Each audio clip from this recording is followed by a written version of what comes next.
ma ko fiix daw lox na yaay mareem jaw xañ na yaayam wettalam yaakaara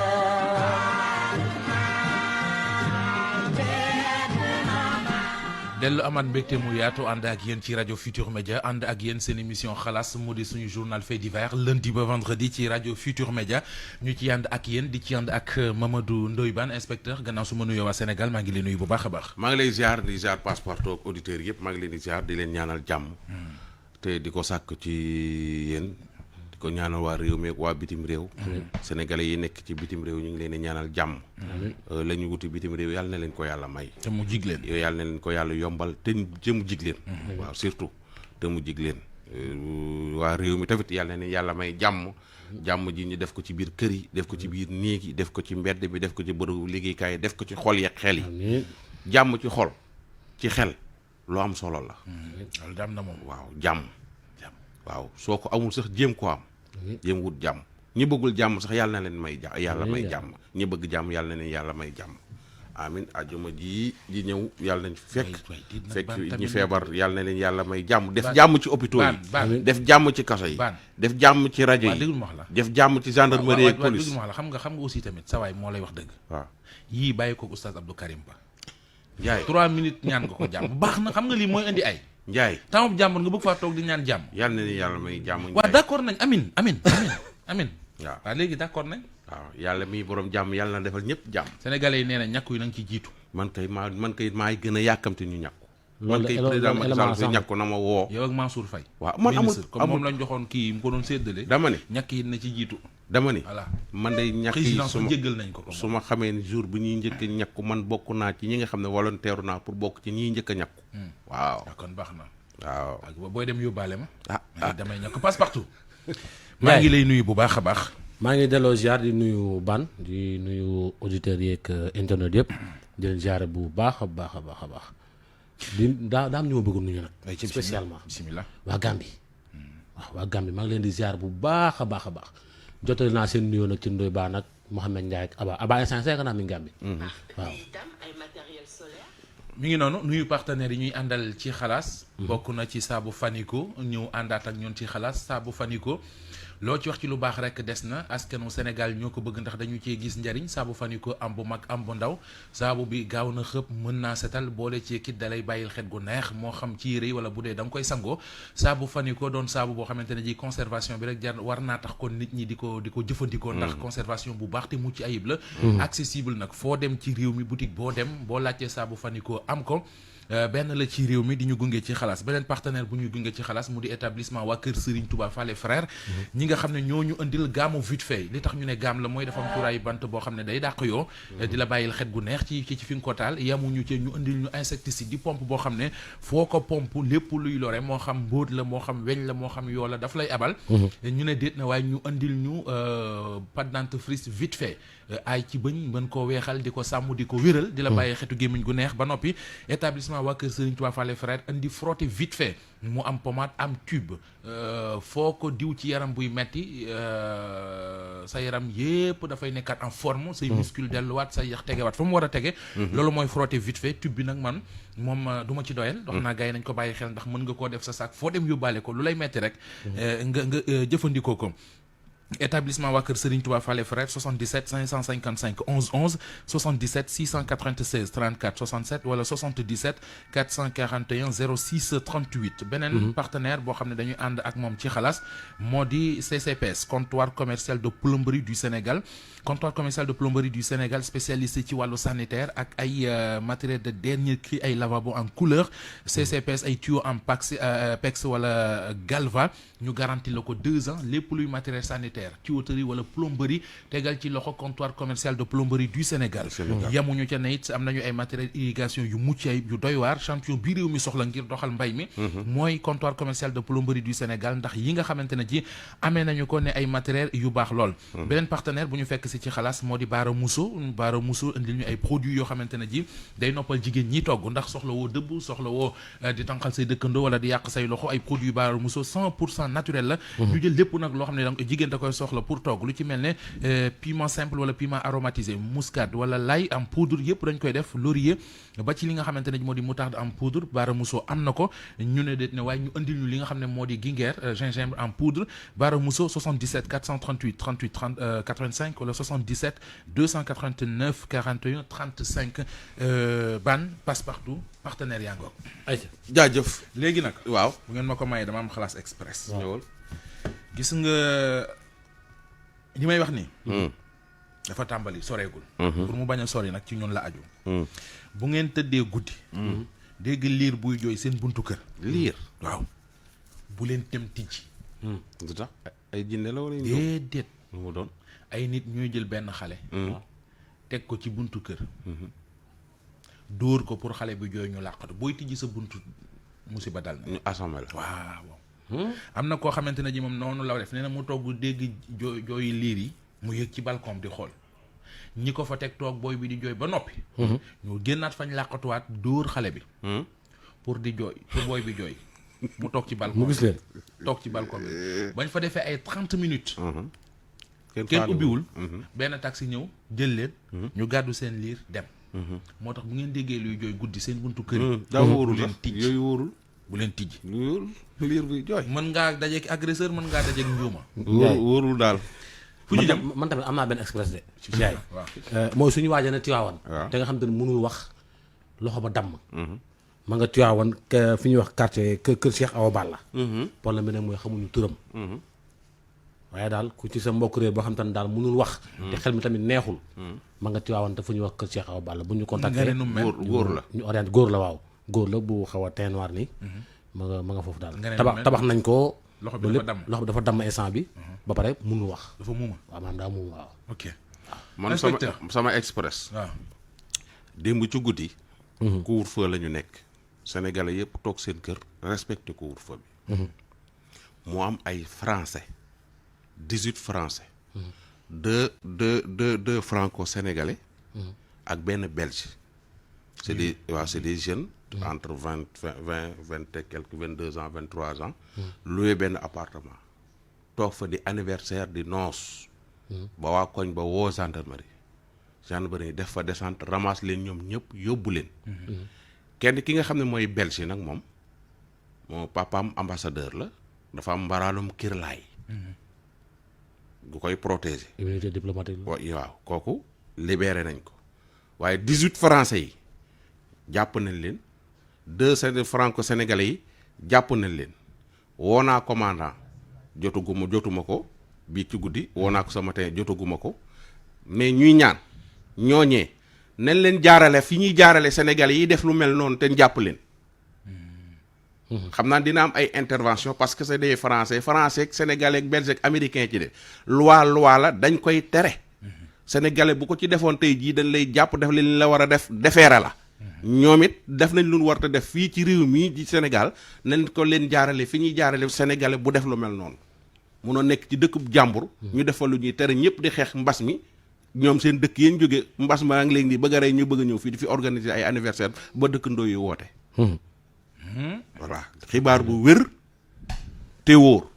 loolu lu leer la moom. voilà leer na man ngay commencé woo gendarme yi di intervenir ak yu kenn xamul ak naan doomi diw la ak yu amul doomi diw amul doom kii nañ leen jaarale fi ñuy jaarale su ko ab banlieusard defoon wala ako ab villageois defoon wala doomi néew doole defoon.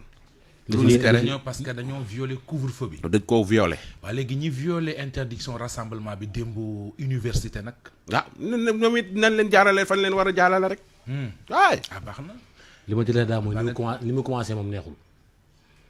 bi ko fi ay Sénégal defee woon. waaw ci couvre-feu bi dañ ko fay siiwal ci presse beeg réseaux sociaux yi ba mu siiw. mais information bi kenn du ko yëgul mais ban moo am scoop bi. moom exclusivité bi xam naa presse bi dañ cee jotagul baa bokk ñu nekk ci recoupement bi. non presse fu ñuy tàmbalee presse bi guddi dañuy nelaw nag yow tam presse bi. presse bi 19h presse couvre-feu ana fii rek laa gisee presse bi couvre-feu presse boo xam ne su ne 21h ñoom ñëpp ñu dem tëddi ñun 21h ñoo ngi sur le terrain di xam yi xew ci réew mi. ba 3h du matin 4h du matin ñu dem tëdd monter xalaat xëyit ñëw toog voilà. presse bi dañuy pas à la provocation. xibaar yu wér te wóor. on ne répond pas à la provocation. waaw. Ndiaye sama doom bàjjan bi Njaay ban kii ab guinéen la man nag sama xar sama jarbaat yeeg sama rak étudiants yi des fois dañ may rusloo quoi luñ def ni leen arnaqueur di naxe moo ma metti su dul arnaqueur bu dëkk Bénin ma nga dëkk Cameroun wala Burkina Faso wala ci internet bi ni leen di naxe dafa yomb tellement que man daf may metti kii ab guinéen la bu ne fii Ndakaaru di leen woo di leen arnaqué di leen wax ne dama lay wutal liggéey Njaay dama lay wutal liggéey loo may laaje 25 000 plus de 200 300 personnes ku ne nga laaj ko 25 000 francs dama lay utal liggéey Auchan dama lay utal liggéey ci yenn bërëbu liggéeykaay yi nga frais de dossier booy bi toog fa mu toog nga koy yónnee ma sa carte d'identité nga yónnee carte d'identité ak 25 000 mu encaissé la réer la benn xale bu jigéen nag moom lañ ko def mu dem bay jël woo frère am pour mu yónnee ko xaalisam xelam ni yar xalaas mu arrière waa ji gi def loolu woo naa ko tey ci suba ci kanamu Passepartout wax ak moom reconnaître que ni ne moom nee na waa d'accord damaa def erreur dama leen doon arnaqué man est-ce que xam nga ni gendarmerie ngi lay wër mun ma ah bon man ko waaw mu nekk ci Facebook bi publier affaire bi booy étudiants yi di wax ak moom la li ñu ci bind intéressé dugal seen numéro waa ji jël leen WhatsApp bu leen di leen encaissé déglul man de damay reetaan sax mais damay jooy ndax man jooyu ma sama bopp de waaye man nit yu bëri yi mu ko def te boo xoolee système bi plus de 260 nangam quelques commentaires intéressé rek ngay gis bon man ni ma xamante ak moom dama yàgg di def recherche d'emploi depuis bu ñu fermé ba léegi may def recherche d'emploi tey dama toog nii sama xel dem si rek si dans le net ma ne xaaral ma dugg cliquer ba xam ne dinaa gis wala déet léegi bi ma tapé fii Google après si le système bi affiché ma demaat Facebook di connecté wu sama compte pour xool samay message genre ma gis moom aussi mu envoyé waat ma message bi léegi si laa ko man tamit ma répondre ko ma ne ko intéressé léegi si la ma envoyé numéro boobu ma la envoyé noonu mu envoyé ma ko ne ma PV WhatsApp man jël numéro bi ma enregistré ko may wax ak moom WhatsApp mais li may wax ak moom yëpp maa ngi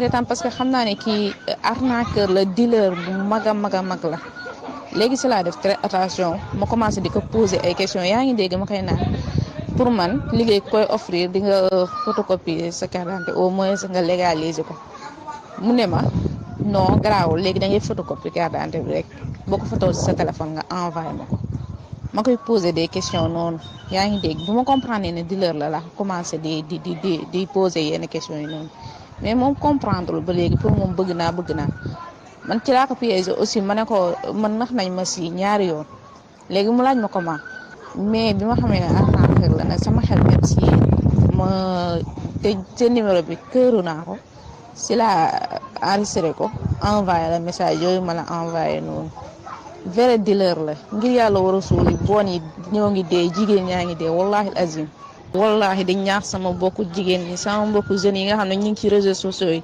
ces gens là ñoom ñoo yàq dëkk bi xam nga ne élève boo xam ne depuis boobu ba léegi mi ngi toog amul si lu mu jàpp di wër liggéey nga koy fayloo ay 40 000 francs ay 25 000 francs ba pare def ko ñaata nit man j'ai fay ma woo sama frère bi directement ma wax ko dama bëgg déposer liggéey xalaat naa nu ma ko koy waxee ci àdduna xalaat naa ko mais xam naa ne du ko nangu lu nekk xalaat naa ko nan laa war a mën a def ba am 20 000 francs man xalaat naa ko si diggante bi avant que may wax ak moom xalaat naa nan laa war a def ba am 20 000 francs parce que bi ma gisee affiche am bi wallahi musuma koo foog ne kii nii dina dóorkat la mais d'après bi ñu échanger rek laa xam ne vrai arnaqueur la. fekkee yow di nga mën a poster tey fekkee yow c'est pare nga pour inscrire essence man su ma déposé yeneen su ma yóbbu dossier yi su ma la inscrire tey.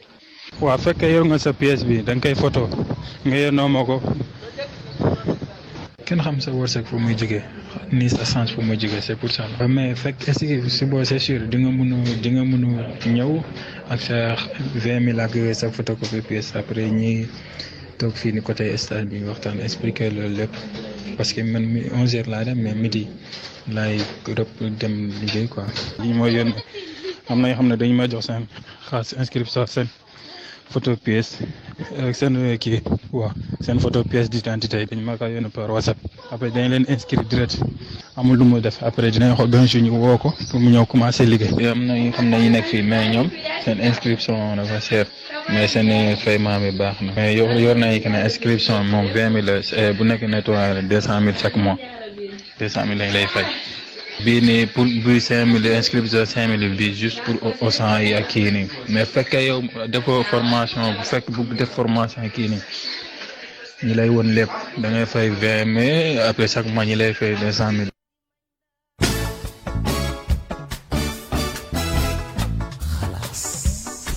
ki mujjee wax ko góor ki kan la. moom mooy ma waaji la. à proposition bi la koy defal noonu. waaw moom lay defal ñu bari la waxal. léegi lu tax ngeen ne waa ji Guinéen la. kan ci man maa wax ak moom. mun ma Guinéen la. c'est-à-dire que gis nga xam nga Ndiaye. dafa am groupe Facebook. yoo xamante ne dañ koy créer pour genre ñu bëgg liggéey wala ñu ñuy wuta liggéey wala yooyu noonu. waaye dafa doon ci benn groupe Facebook bu tudd offre d'emploi stage et recrutement à Dakar. waa ji Facebook am mi ngi ci def maître Serigne Ka. day def benn publication ne da lay wutal liggéey. comme caissière Auchan wala gérante boutique bijouterie wala assistante caissière bureau ay kii yu bari. bind nag ne léegi frais de dossier 3000 francs. boo ko contacté dafay laaj si ay photo pièces ak sa xaalis bi ñu koy envoyé. ci nga koy gëj a gis mais li si gën a grave mooy ñiy photo seen ay karam di ko envoyé waa ji. amoon na déjà cas boo xamante ne dañoo jël quarantaine di ci utiliser di ci signé contrat yoo xamante ni ay faux contrat ay arnaque la. jigéen ñi ko envoyé seen carte d'identité ak seen ay kii dafa bari bari bu ci dëkk Pire sax. ba nga xam ni am na ku ci dëkk Pire. am na ku ci tudd Rama Fall dëkk Thiès. waaw nee la 15 10 mois 98 na xam ne ay pièces am ñi nga taxawal ci réseaux sociaux yi. am na ku ci tudd Awa Diop moom kii bi dafa xaw leen mais pour la dëkk. ki dëkk Pire nag am na ku ci dëkk Pire ku tudd Aïssatou Diène Ba. am na ku dëkk Ngaabu tamit. wax dëgg am na ku dëkk Ngaabu mais dafa leerul. Ndiaye te li ma ci gën a métti barki démb benn boy un jeune étudiant dafa ñëw ni moom. Samuel Auto da koo may 19 millions. Ito ban. Eto men. Samuel nee na ma wax waaw ma woo mu ñëw ni ma jot na koo yónnee frais de dossier 1 million quelque mook yaayam. dafa bëgg ñun ñu jàppale ko pour xaw ma lan 300 000 francs moo ko tese pour lan pour mu financement fa Samuel Auto bi pour mu mën cee jot mu ñëw buntu télé ba wax ma ko man ko sëñ bi dañ lay nax waa ji mere ma ni ma ni ngeen def da ngeen ne iñaan ci rajo yi ngeen di nekk di mbel yi dimbiluwu leen kenn man quoi merci beaucoup bis bu la Samuel Auto joxee 19 millions yi ngir yàlla rek nag ma ci sédd rek ci astu yaa tooñ sa bopp sax. ah mais nooy def su ma bëggee bàyyi ngeen ne ma bul bàyyi taxam wax la man su nit ñëwoon ma dajeek yow nga ne ma Samuel Auto dafa ma amee 19 millions du ma la tontu. mais jëkkat non damay xam ne wéeroo du ma la tontu. mais nag Ndiaye. waaw lii tam wax leen ci de parce que lii nii tamit li ko indi tamit xam nga lan la. wutum liggéey bi ci dëkk bi. waaw wutum liggéey bi ñàkkum liggéey bi. waaw tamit mooy yóbbu ñu ci bari ci ñuy fu ñu dégg liggéey rek. waaw tante mais tam liggéey booy wutam ñu lay xaalis. c'est ça le problème. non mais xam nga Sénégal dafa am problème liggéey bi ñàkkum liggéey bi ci ñetti problème la. ñii taamu ci la wutal leen liggéey day doon problème. ñi amul qualification sama genre yi amuñu métier. wutal leen liggéey day doon problème. ñetteel ba mooy ñi leen war a wutal liggéey ñoo leen talul. mooy ñetti problème yi. bi nga mujjee réew mu nekk. lu bari ci ndaw ñi seenu liggéey mi ngi wékkee ci loosu état bi. bu fekkente ne ñoom mooy wala pexe wala je sais pas xaw ma stratégie yi ñu teg pour ndaw ñi mën a am liggéey. du ndaw ñëpp ñoo ci mën a bénéficier wu. problème am na. donc benn ngi noonu ñaareel ba mooy ñoo xamante ne ji tey mën na ne bu ñu nekkee ci di liggéey danañ ci am teraanga bu weer dee ñu ne non man jomb naa liggéey lii mooy ña ngay taam wala ña ngay xeeb am ci ñoo xamante ne ji tey mënoo leen a wutal liggéey parce que xamoo lu ñuy def. amuñu métier waaw loolu mooy ñetti problème yi nag. am na ñoo xamante ne taamuñu lu ñu am jël mais dañ koo gisul. mooy li ma la wax mooy problème mu état bi. loolu laa la wax. li moo tax problème mu Sénégal naqaree lijjanti. doy na waar de. en tout cas de lii na booy daal xam nga li naan jondoo jondoo xam nga luy jondoo ñu naan diw jondool booy da cee bari ay jondoo waaye déet waay ba non jondoo jondoo mooy seer rek déet waay ba non en fait déedéet du seer bëgg-bëgg la gis nga baan léeg-léeg nit dina def dara nga ne nu mu ko mënee parce que bëgg-bëggam la lu tax mu def ko bëgg-bëggam la ci li nga bëgg la leen naxee exactement yeewu daal am na solo mu daanu fii rek waaw xoolama ko tooñ yeewu baax na ak ñaaw njort yenn saa yi sooy mere ma lool yenn saa yi ma def action sooy mere ma ma ne ko jéemal jàng ci li may def ñaaw njort lu ñëw sa kanam rek jàppal ni kii nga jàkkaarloo mooy wax li muy wax lépp du dëgg. foo la. ma tegal ci benn affaire. waaw doomu aadama daa war a yarul lool. waaw waaye daa war a ñàkk kersa lool. ah jamono ko laaj. waaw c'est-à-dire du jikko ju nit di war di ndamoo. mais jamono ko laaj. moom yarul ba koo gis jàppal ne moo la gën. ay nag ci boole ñàkk kersa goo xamante ne ji kuy yàq du la yàq. ayca.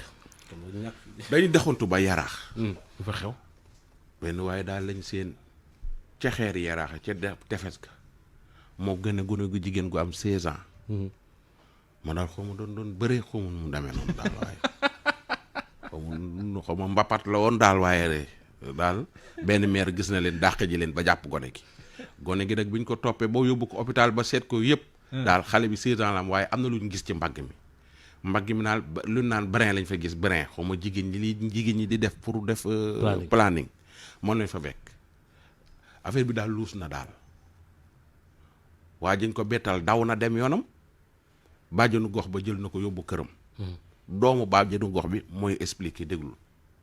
elle a été retrouvée fii nii ci plage ko fu ñuy wax xeer ya ki ko gis da ko gis ak benn xale bu góor dafa dajeeg sama tata buy toog foofu ci xori mu ne ko xale bu góor bee de xale bu jigéen a nekkal te daa mel ni ko doon tëddee sama tata bi jug daw gaan bi nu mu ko gisee ak sama tata bi ni muy ñëwee noonu mu jàpp ci loxo xale bu jigéen bi di daw ànd ak moom. léegi moom dafa am poids ni mu leen doon toppee ci booru géej gandus bi dafa dem ba mënatul daw ñuy daw ñoom mu ngi taseeg beneen xale bu góor bi ñëw en face moo ko jàppal ma xale bu jigéen boobu la ko wax. ki mu àndaloon aussi c'est arrêté mu ne ko kii foo ko yóbbu xale bu góor bi ko téye mooy wax lii mu ne pat mu ne ko yow foo dëkk mu ne ko Caaroy laa dëkk mu ne ko kii loo leen sekk après ci la dawee xale bu góor bi àndoon ak moom dafa daw.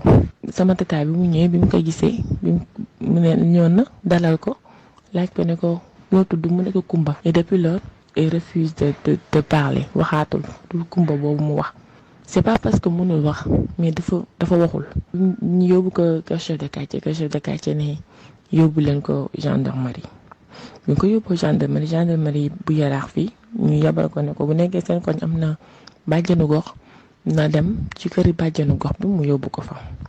sama yaay mooy bàjjenu gox bi fii ci koñ bi donc naturellement ci lañ ko fi indee vers les 21h comme ça et xale bi jigéen bi muy ñëwee ci kër gi doxam rafetul dara et am ñu naan elle a été violée parce que nee nañ bi ko sama tata bi jëlee ci booru géej ga ba mu ko ñëwee dalal muy toog noonu bi mu yëkkatee yëre yi dafa fekk tubéy bi ñu simeeku na woon déjà après mu solal ko tubéy bi ci la ko neewaat tëddal fii nga noppali ko parce qu'elle était trop faible même ci guddi gi bi mu ñëwee elle était trop faible et sa façon de marcher aussi n'était pas du tout jolie nu mu doon doxee rafetul dara.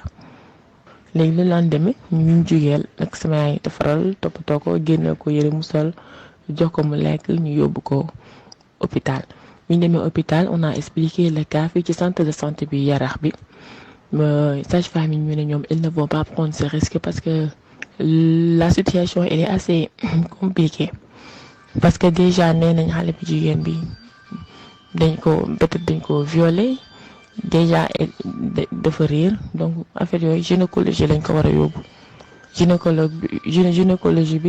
gynécologue bi foofu je crois que ñëwul woon parce que finalement daal seetuñu ko du coup elle s'est retournée ak moom ñu ñëw fii ci kër gi encore mais bi mu ñëwee sama yaay da ko doon questionné ki nga doon kooku noonu kan la mu ne ko tonton da nga bëgg ma yóbbuwaat la seen kër da nga may foo dëkk comme ça ma yóbbu la seen kër mu ne déedéet bu nga ko yóbbu lu tax bëggoo ñibbi dañ may dóor koo dëkkal sa yaay mu ne déedéet sa papa mu ne waaw sa jabaru papa mu ne waaw laaj na ko jàng nga mu ne ko waaw ban classe nga bàyyee mu ne ko mu yëkkati baaraam yi ko 4 mu ne ko 4e mu ne ko waaw et elle refuse d'écrire son nom de dire son nom moom daal ay besoin rek lay wax su bëggee cere defal ma cere bu bëggee mburu ak akala laa bëgg jëndal leen ma lii xeeli leen ma lii rek lay wax mais du loo ko laaj du la tontu boo ko naree laaj yu bari sax elle s'énerve tourne le dos. bi ki ko for bi mu ñëwee fii démb mu ngi da fekk moom gis na ko depuis l'autre jour bi muy dem bi ñuy dem gendarmerie mais bi ñu wàccee ci sareet bi mu koy jàppale mu wàcc noonu da kaa jàpp pour jàppale ko pour mu wàcc ci la dajee brin bi mu ne sama kaay làmb nga xool après sama ci la ñëwee làmb ci la ko gisee. man moom vraiment musuma def planning mais mairie ñoom nee nañ pour brin pour 5 ans la parce que 2 brins la et pour 5 ans la elles ont affirmé cela. ay âge am moom tamit moom waxul âge am dans les environs de 16 17 ans yooyu lay am.